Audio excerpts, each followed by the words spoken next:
প্রত্যেক বছরই মতো এবছরও মালদা এসেছিল পুষ্প প্রদর্শনী মেলা। তাই সন্ধ্যেবেলা রেডি হয়ে বাড়ির সবার সাথে চলে গেছিলাম পুষ্প প্রদর্শনীতে। আর দেখো, কত রকমের ফুল। তবে এইগুলো বেশিরভাগই ছিল চন্দ্রমল্লিকার ওপর, আর প্রত্যেকটা ফুলই ছিল খুব সুন্দর।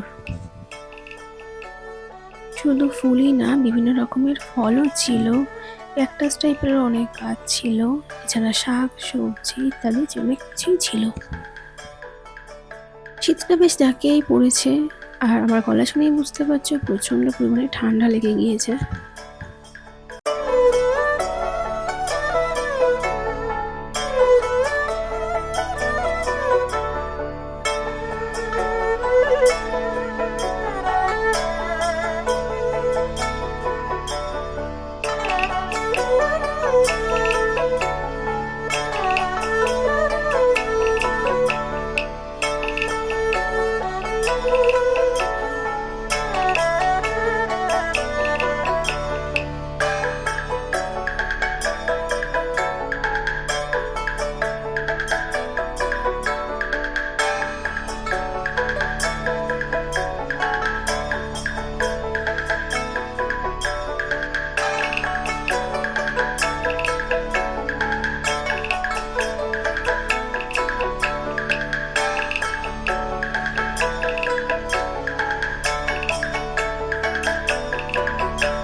প্রতি বছরের থেকে এবছরের পুষ্প প্রদর্শনীটা আমার একটু ছোট করেই লাগলো।